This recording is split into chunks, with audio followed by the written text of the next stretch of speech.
Okay, welcome back again. I'm thrilled that so many people have returned. Right, strata management, very important issue, and I saw the numbers of hands that were up when Graham was asking how many people owned a strata lot and how many people were on the strata council. So this is for you people, strata management. So again, I'm Kelly Whitfield. I'm a Principal Policy Advisor. I've been working on the strata reforms for many years. Today's session, again, we're looking for about a 30-minute presentation with 20 minutes question time at the end and covering off on strata management. I'll talk very briefly about some of the challenges that are in the current Act, what's changing and how to find out more and have your say. I think most people were actually in the earlier sessions.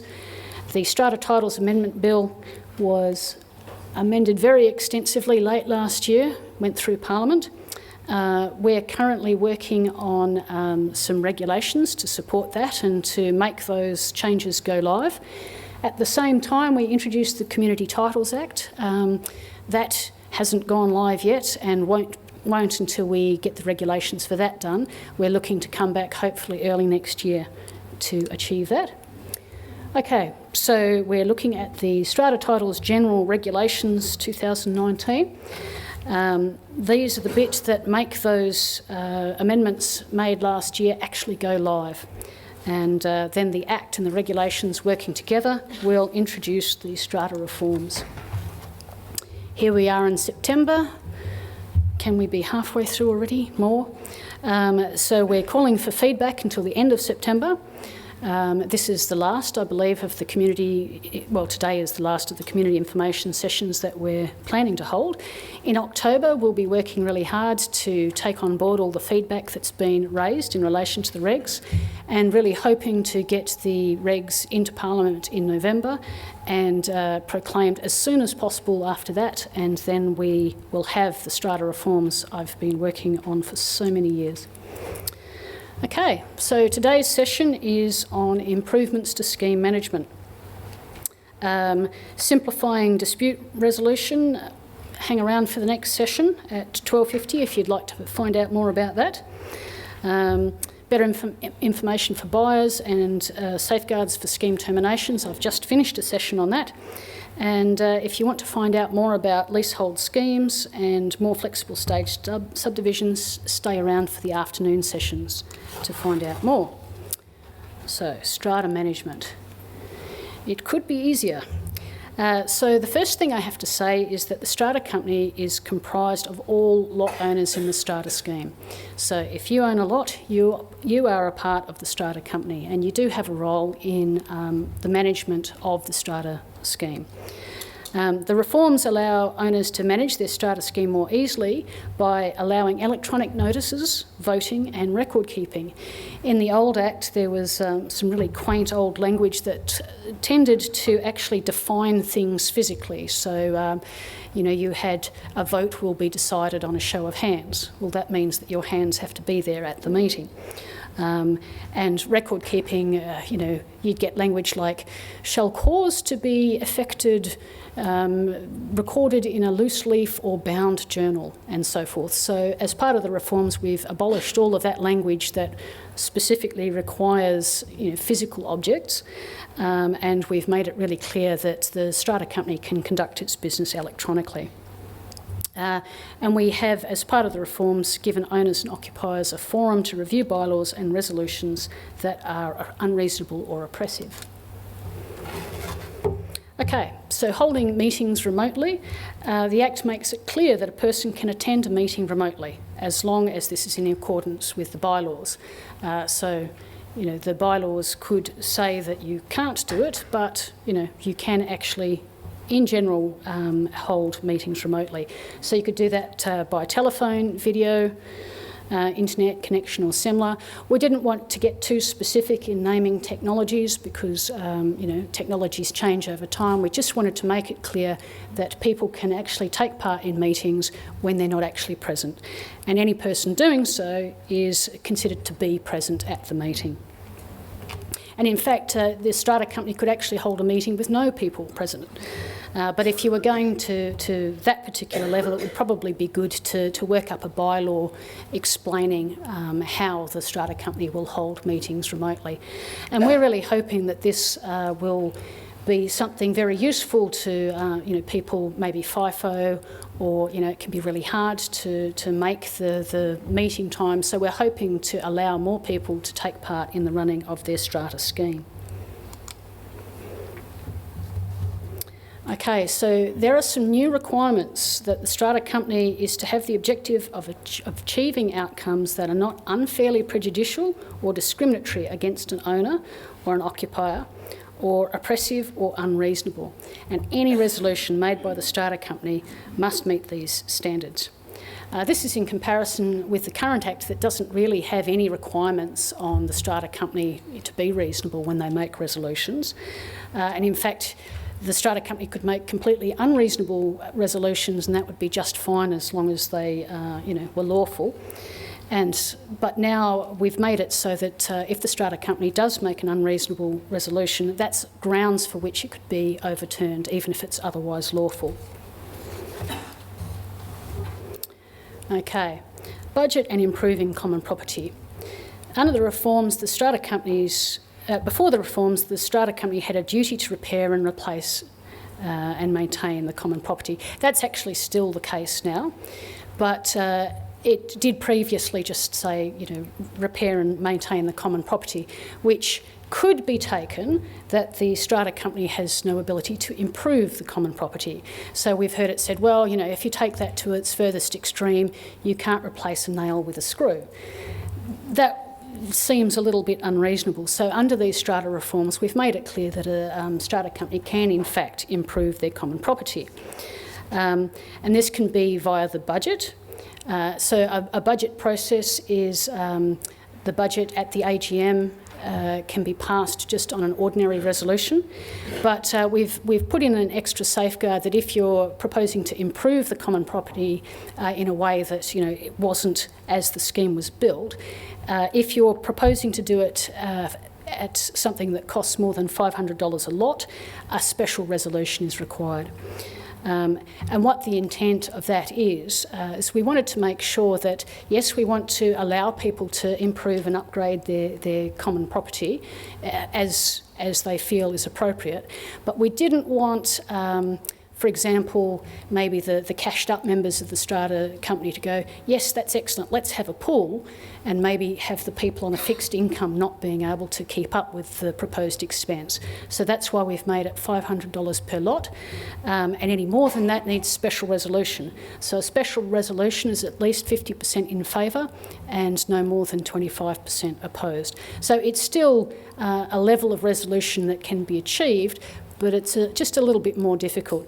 And again, if it was passed by special resolution and somebody said, no, that's still too much, they could actually take the matter to SAT and say, yeah, I can't afford this. So SAT could have an opportunity to review that. Repair and maintenance, not specifically in the budget, can be up to $100 a lot without requiring a resolution or needing to be in the budget. In the Act currently, that's $65 a lot. Frankly, we've stayed fairly conservative. A strata company could actually introduce a bylaw that amount be higher if they felt that would help them maintain their scheme better. We didn't really want to sort of impose a really high amount per lot on strata schemes if that didn't suit their needs. If the strata scheme wants a higher amount, then they can create a resolution for that. So one of the things we've introduced in the reforms is to make it clear that members of the Strata Council have statutory duties. There are things, a standard of conduct that they must meet. So members of the Council of the Strata Company must act in the best interests of the Strata Company. They must act with loyalty and in good faith, and they must disclose any conflict of interest to the Council and not vote if they have a conflict of interest. If council members breach that, the strata company or an owner can apply to SAT to remove the strata council member who has breached those duties. And just One of the things we did provide is that a council member is not liable in any civil proceedings for acts done in good faith. So that's just a little bit of protection to hopefully not discourage people from taking on what is often a very difficult role. So I sometimes think that this might actually be the handiest thing that we've done for management of schemes, and we've introduced new quorum standards for meetings. So under the current Act, if a quorum of 50% of the lots is not present 30 minutes after the meeting was due to start, the meeting will be reconvened 1 week later, and those who attend may then have the meeting, whether there's a quorum or not. Now, what we were hearing is that that provision wasn't actually working very well, and that usually far less people would turn up for the meeting 1 week later. And so what we've done is, under the reforms, 30 minutes after the meeting start time, the people who are there and are entitled to vote are taken to be the quorum. And just to ensure that things don't go too badly astray, SAC could overturn any resolutions that were unreasonable, oppressive or discriminatory for that reduced quorum. Better ongoing maintenance. So one of the concerns that we have in, Strata is a shared form of ownership, and you can have some very large schemes. We wanted to ensure that people in the Strata scheme give a bit of thought to the maintenance needs of the schemes going ahead. We're trying to avoid, massive special levies having to be imposed to meet needs that, could have been foreseen had anybody spent the time to do it. So the reforms provide that every strata company with 10 or more lots or having a building replacement value of $5 million must have a reserve fund, and they must have a 10-year plan listing the estimated maintenance of buildings required over a 10-year period. Now, although we are requiring that there be a reserve fund, we're not actually requiring, or we're not mandating that any specific amount of money be put into it. We did look into this. I think New South Wales has a similar requirement. They found it wasn't working, people just weren't doing it. It would be very good for strata schemes to make sure their reserve fund has the right amount of money in it, but it's really not the role of government to mandate the money people put aside, for the maintenance of their own scheme. So we just require that they have a reserve fund. Some specifics about what must be in that 10-year plan. Okay, so this is detail that's in the regulations. So in particular, I really encourage you to have a look in the regulations on this particular section to see if we've got the mix right. So the regulations include a list of things which could be scheme common property, like walls and floors. Any of those items present in the scheme which will need maintenance, repair, renewal or replacement in the 10 years should be in the plan. And the reason that we've done it that way is there's such a wide variety of strata schemes. For example, you could have a strata scheme building that, for example, does have walls and floors that are common property. But you also get survey strata where it's a lot of land and everyone has freestanding buildings and they own their own buildings, and maybe the only thing on the common property is a driveway. Well, their 10-year plan, for example, would be quite simple and just include the driveway. So that while there's a huge list of things that could be in the 10-year plan, all that we require is the strata company look into those things that it has in its common property and put those things in their maintenance plan. Now, the strata company may use a professional to prepare the plan, but doesn't have to. One of the bits of feedback we got is, this will cost thousands of dollars. All strata companies have to do this and you're just imposing a massive amount of money on them. Well, it's up to the strata company to actually consider what would be most appropriate for that strata company and most suit its needs.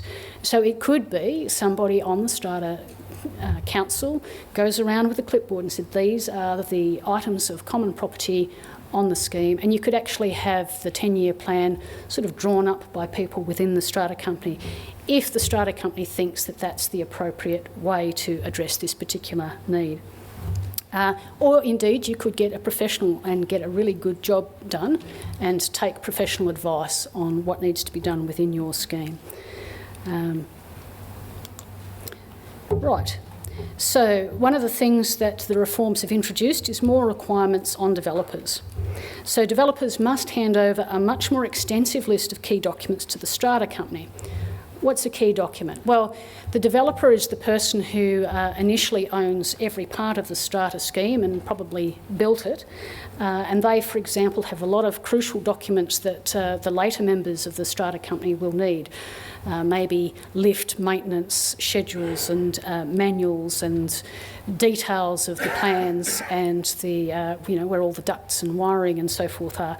So there's a much more extensive list of key documents that the developer must hand over to the strata company.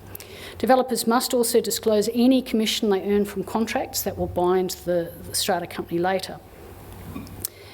We've also included that SAT can order a developer to pay to the strata company money to acquire any missing scheme documents, so it's not enough for the developer to say, well, I know you needed that document, but gee, I just don't have it. So SAT can make an order for money to acquire those documents, and SAT can order also that any commission not disclosed by the developer actually be paid to the strata company instead. So that's quite a nice thing to encourage developers to explain what commissions they're receiving. In relation to building defects, we've made some changes. The developer must give to the strata company any documents relating to building defects. In fact, they're key documents that must be handed over. The developer or an associate must not vote on building defects for 10 years after the completion of the scheme building.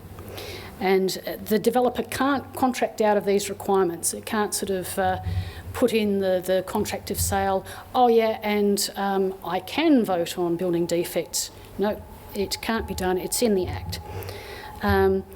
Okay, here's some legalese for you. The strata company is subrogated to all the rights and remedies of the developer.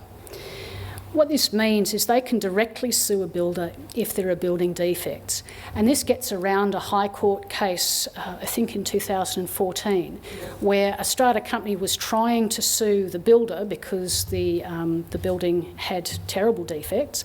And the High Court actually found, no, the strata company can't sue the builder because the strata company didn't pay the builder. The builder wasn't under contract with the strata company. The builder was under contract with the developer. So that subrogation thing means that the strata company can actually directly sue the builder for faults in the building. Okay, bylaws. So Schedule 1 bylaws, we've now added that they're called governance bylaws. So what is a governance bylaw? So a governance bylaw is something which talks about how the scheme is governed. So we heard Glenda say this morning that a strata scheme is like a small democracy. So the Schedule 1 bylaws are very important because they're really foundational in talking about how that democracy actually runs. So it includes things like how the strata council is constituted and so forth, and how meetings are run. Because these bylaws are very important, the standard of resolution to change them is very high, resolution without dissent. This means that no one objects at all to what is proposed. So, as part of the reforms, these are now called governance bylaws. Schedule 2 bylaws are called conduct bylaws, and that relates to the conduct of the people in the strata scheme. So, for example, it includes matters like vehicles and parking, garbage disposal, drying of laundry items, that sort of thing. If you wanted to make, amend or repeal one of these bylaws, the vote standard, it's a bit easier. It's a special resolution, which is 50% in favour, less than 25% against. As part of these reforms, these will now be called conduct bylaws. From now on, if a strata company is making, amending or repealing a bylaw, they have to indicate whether it's a governance bylaw or a conduct bylaw. Now, the reason that we did that is we wanted to make sure that the important foundational bylaws, which really have to do with the running of the scheme, they have the right voting standard attached to them, so resolution without dissent. And again, matters relating to the conduct of the people in the scheme, special resolution, a bit easier to get. So as part of our reforms, some bylaws have been deleted and put into the Act instead, particularly around voting and appointing proxies. And the reason we did that is if something is a bylaw, actually a strata company can change bylaws. So, you know, there's a vote and everything, and maybe the vote's difficult to get, but they can be changed. So the bylaw around voting, for example, established somebody's voting rights, like 1 vote per lot or, you know, a vote per unit entitlement. That's a really important thing which establishes what that lot owner can actually do within the scheme. And it's far too important to leave as a bylaw where, you know, technically somebody could change it and say, well, yeah, we're changing the voting bylaws so that Bill in lot 3 can't vote. So much too important, so that's in the Act. And for example, a change that we made is power to redecorate was in the governance bylaw. It's not a governance bylaw, it's to do with conduct, so it's actually been changed into Schedule 2. So because of these changes, it's possible, and in fact it will be the case, that a strata company will probably have bylaws in the wrong schedule once these changes are proclaimed. Is that serious? Well, don't worry too much about it. The bylaw is still enforceable. So the bylaws are the rules that apply to the strata company. You still have to abide by the bylaw even if it's currently in your version is located in the wrong spot. It only really becomes a matter of some importance if you want to make a new bylaw, amend or repeal the existing bylaws. We want to avoid any confusion of perhaps using the wrong voting standard. So we've made it so that if the strata company does make a new bylaw or amends or repeals an old one, they should review their bylaws to make sure that they track with the changes that we've introduced in these strata reforms and lodge a consolidated set. Now, we're going to have some information up on our website for strata companies that are doing that to say things like power to redecorate, it was in Schedule 1, it's moved to Schedule 2, the voting bylaws are out, they've moved somewhere else, just to let people know what their bylaws should look like. Okay, so enforcing bylaws are going to be easier. The strata company, an owner or mortgagee or an occupier can apply to SAT to enforce a bylaw. Okay, SAT can order a person to pay a penalty where any of the following apply. The strata company has served notice and yet the breach continues. So that means that the person can't claim ignorance they didn't know. No, in fact, the strata company actually served them with notice. Or if the breach is serious, it could just happen once. Maybe somebody parks their truck on the common property and damages it really badly. That could be a really serious breach of a bylaw. Or if the breach of the bylaw occurs 3 times, then you can say, well, that's pretty persistent. At the moment, SAT can order a penalty under the current Act, but only if the bylaw actually says that there's a penalty. And in fact, the default bylaws don't give a penalty for any of them, so no penalties can be paid. Okay, we've introduced strata managers into the Act. In the Act as it currently is, there's no mention of strata managers. So what we have provided is that a strata manager is authorised by a strata company to perform a specified scheme function. And that doesn't include, gardening or pool maintenance. It's, functions of the strata company. We've imposed a comprehensive set of statutory duties imposed on the strata manager. You can still have volunteer strata managers who own a lot within the scheme. We didn't want to discourage people from taking a hand in the running of their own scheme. We've provided that they can earn $80 per lot or $3,000 per year, whichever is less. We wanted them to be able to get some money to offset the use of their time and so forth, but by the time you start getting more than that, they really probably should go off and do an educational course and get some insurance. Okay, so I mentioned statutory duties. Strata managers must act in the best interest of the strata company. They must exercise skill, care and diligence, disclose any conflict of interest and disclose commissions received. They're allowed to, get boxes of chocolates and so forth, small amounts, but, they should disclose any commissions received above a certain amount. So we're requiring that strata managers now hold professional indemnity insurance to the same level as real estate agents. They are to have recognised qualifications. So we're providing that a principal strata manager needs to hold a Cert 4 in strata community management. A person operating under the supervision of a principal strata manager requires a Part Cert 4. There's also a need for criminal record checks to be done at least once every 3 years, and that also aligns with the real estate industry. Okay, so if a strata manager has been performing in an unsatisfactory way, we've provided much more powers to the strata company to actually terminate the contract, for example. So if there's a dispute between the strata company and the strata manager, the SAT may order the strata manager to pay damages to the strata company for any losses suffered and any commission that they received and didn't disclose to the strata company. And in relation to the termination of the contract, the strata company can't just say, oh, your contract is terminated. They have to actually write a serve notice on the strata manager saying, I say that you've breached these particular statutory duties. What is your response? I think they have to give 14 days. The strata manager has a chance to say, well, no, I didn't, and provide evidence. But unless they come up with a satisfactory response, then the strata company can actually terminate the contract.